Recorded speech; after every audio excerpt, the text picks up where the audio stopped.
नमस्ते सभी को। मैं मनीषा यादव आप सभी का हिंदी अक्षरांजलि में स्वागत करती हूँ।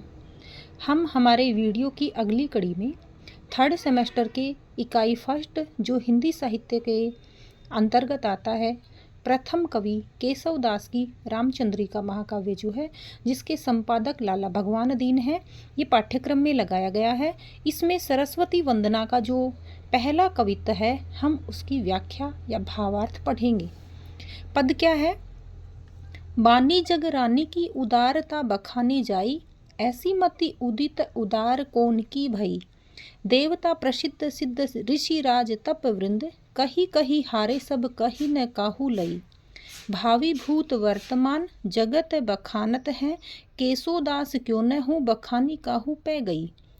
पति बरने चार मुख, पूत बरने पांच मुख, नाती बरने छठ मुख, तदपि नई नई। ये जो कविता दिया गया है, इसमें केशव दास ने यानी कवि ने माँ सरस्वती की उदारता और उनके वैभव का गुणगान किया है। इसमें दंडक छंद का प्रयोग किया है, जो कवित्त छंद का एक भाग है। इसमें मंगलाचरण के रूप में माँ सरस्वती की वंदना की गई है, यानी इसके बाद में ये इनका प्रथम पद है। इसके बाद में आगे इन्होंने रामचंद्रिका के कथानक को लिखा है।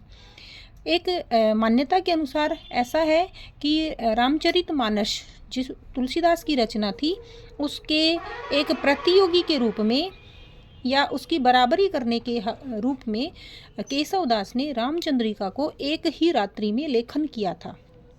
माँ सरस्वती की महिमा व उदारता का वर्णन ऋषियों, मुनियों और देवताओं के द्वारा संभव नहीं है। ये ऐसा इसमें भाव व्यक्त हुआ है। मैं इन चार पंक्तियों का भावार्थ है वो बताती हूँ। वाणी की जो अधिष्ठात्री देवी है माँ सरस्वती, इनकी वंदना करते हुए कहते हैं कि संसार में इतनी प्रखर बुद्धि भला किसकी है, जो जगत की पूज्य वाग देवी सरस्वती की उदारता का वर्णन कर सके। अर्थात किसी में भी इतनी सामर्थ्य नहीं है जो माँ सरस्वती के गुणों का बखान या उनका पूर्ण परिचय संभवतया या पूर्ण परिचय देने में अपने आप को सक्षम बनाए। सभी देवता लोग, प्रसिद्ध सिद्ध पुरुष, तपस्वी ऋषि, ये सभी उनकी महिमा और उदारता के गुणों का गान करते करते थक गई, परंतु कोई भी उनके गुणों का पूर्णतः वर्णन नहीं कर सका। उनकी महिमा का वर्णन भूतकाल के लोगों ने अपनी सामर्थ्य भर से किया है, वर्तमान में भी अपनी पूर्ण बुद्धि का प्रयोग कर रहे हैं और इनका वर्णन करने का हर संभव प्रयास कर रहे हैं। भविष्य काल में भी माँ सरस्वती के गुणों का गुणगान करते रहेंगे, परंतु फिर भी उनकी महिमा व उदारता का पूर्णतः वर्णन न हो सकेगा। संसार के कवियों की सामर्थ्य ही क्या है जो उनकी प्रशंसा कर सके। उनके गुणों के पूर्ण जानकार यानी उनके जो निकट संबंधी हैं, ये भी उनकी प्रशंसा करने में असमर्थ रहे हैं। पौराणिक एक मान्यता के अनुसार ब्रह्मा जी को इनके माँ सरस्वती के पति के रूप में बताया गया है, शिव को इनके पुत्र के रूप में बताया गया है और कार्तिकेय को इनका नाती बताया गया है।